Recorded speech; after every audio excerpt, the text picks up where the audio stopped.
What's up, Toy Fam, and welcome back to Transformers Tuesday here on your Totally Cool channel.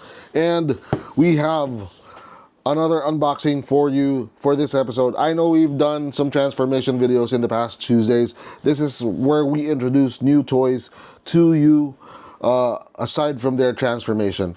We're still trying to transition between the transformation videos and the unboxing, so we'll probably see some changes in the format of the channel in the next few months. In the meantime, we're going to try to keep it simple. When I say simple, we'll stick to Transformers on Tuesdays, whether or not it's unboxings or transformation. But let us know in the comments below if you would like to see more transformations or more unboxings. So, with that being said, let's move on to the star of the show and star of the episode. None other than this first Transformers Legacy that we will unbox and show you.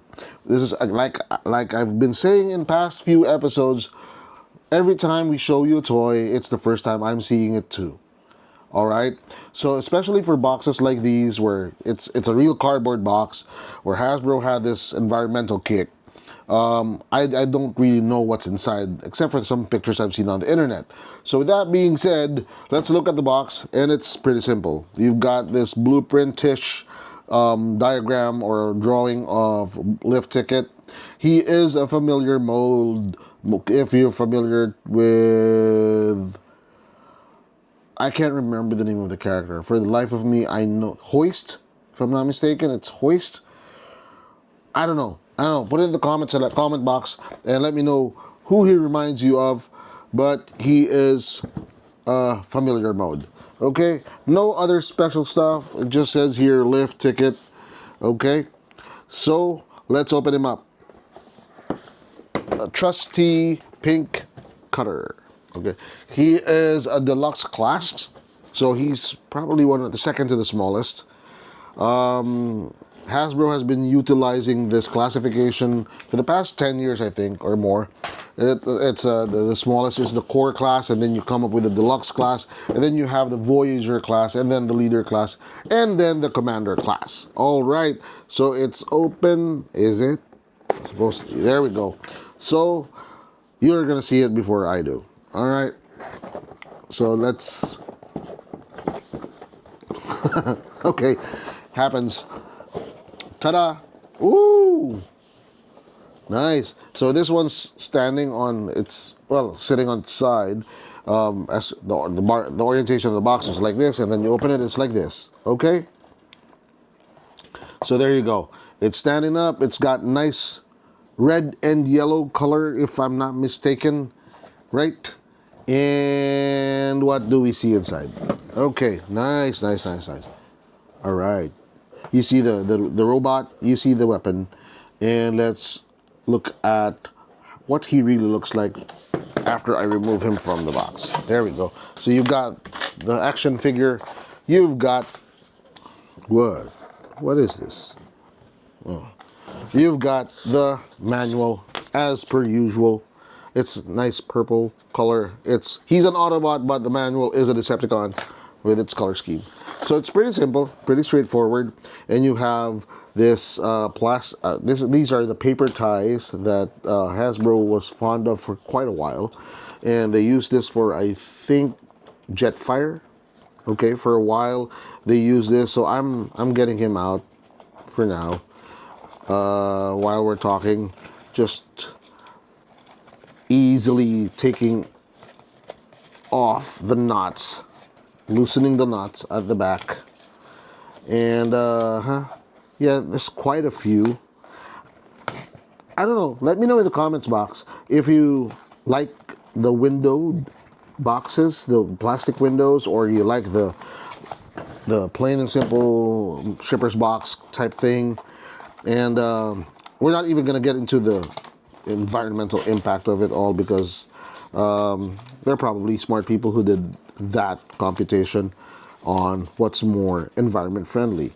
But let's see how this figure fares without looking at all of the other things that go into the computation of the manufacturing and packaging equation. All right, we're almost done. We're done with the the main figure and just push it out from the back, and voila, he is free. Okay, I'm starting off the bat, some loose joints maybe. Okay, there we go. So look at him while I'm taking out the the weapon. Okay, just tell me what you think of this guy. He's a nice. Well, the color's nice. I don't think it's. I think it's one of those color schemes that is not prone to yellowing because it's already yellow. Stating the obvious. Thank you, Mr. Obvious. Right. Okay. It's harder to get the weapon out. I don't know why. There we go. Okay, the weapon is pretty simple. It's it's not really a weapon. It's more of an attachment to the hand to make it look like he's got a hose at the end. Okay. There we go. There we go. So this one goes into the hole of the hand, and it looks like it's built. It's part of the hand. Okay. There we go. There we go. So it's pointing at you. And then you've got the whatever at the back. And you've got these two things.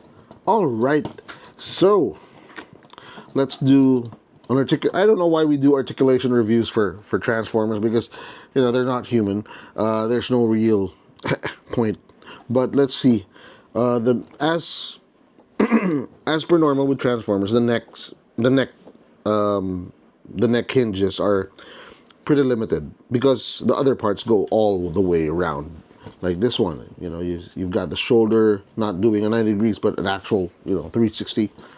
And then same for the legs, and you see the waist and the hips just going round and round and round like that. All right. So there's no limitation because they're robots and they're Transformers. So they're supposed to just be able to move about and as they please, so that they can transform into an alternate mode. All right. Okay. Let's do a toy review. Okay, the box does not really do much, but that's part of the deal with the toy line. But the way this looks in terms of when you open it, how it is a stark contrast to what the box is. It looks pretty bland. This one's more colorful. The red and the yellow really make a good color scheme. You know, the paint scheme is also very clean, very crisp. You don't see some blending. You don't see mixing of the colors between the joints, and you have very distinct parts. Now, playability, we'll get into that after we do the transformation, which is going to be on a separate video, so watch out for that. But shelf appeal, it's a hit or miss. If you like the character, or if you're a completist like some, then you would want to get your hands on every single action figure or every single release.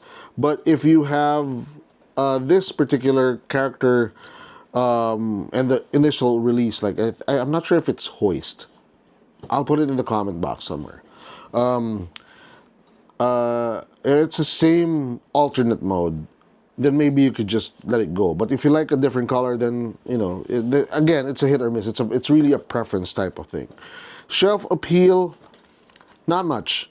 Like I said, if you like to do if you're into the original G1, this is going to be a hard pass for you. I'm a G1 fan, but I'm not a G1 snob.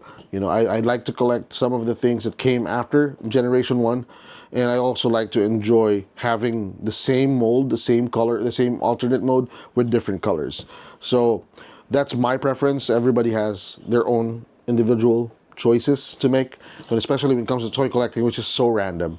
So as far as I am concerned, as far as my collection is concerned, I love to have this together with others of the same color, others of the same mold but different color, because it shows a variety.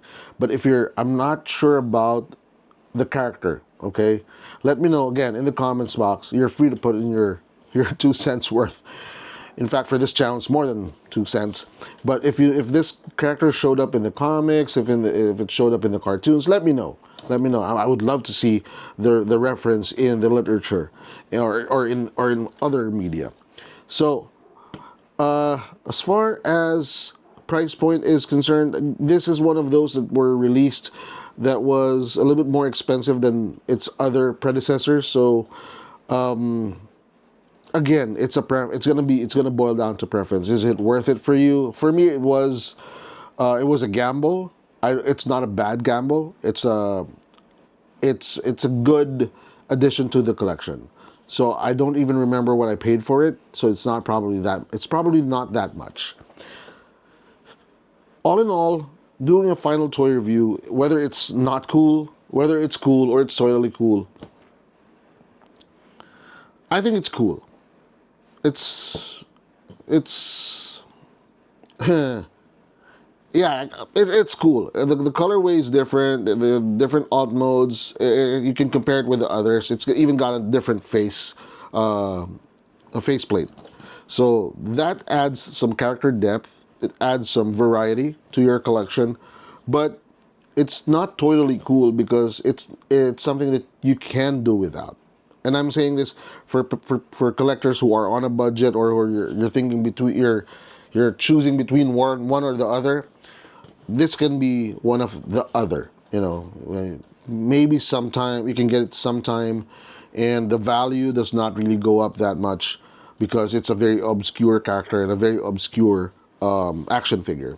So with that being said, we thank you for watching until the end of this video. It's quite a short video because it's a very unknown character, but I still loved opening it, and I loved seeing the different accents. It's probably a different face mode from some other robot that was mixed into with the other alt mode, but there are some accents that redeem it from not cool, the not cool territory.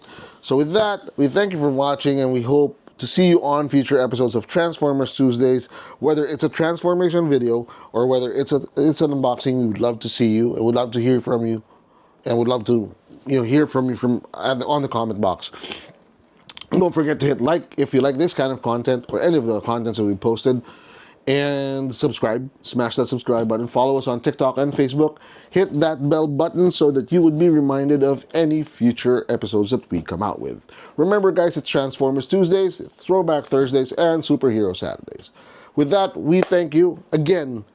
Guys, remember, toys are not just cool, they're totally cool. So happy collecting.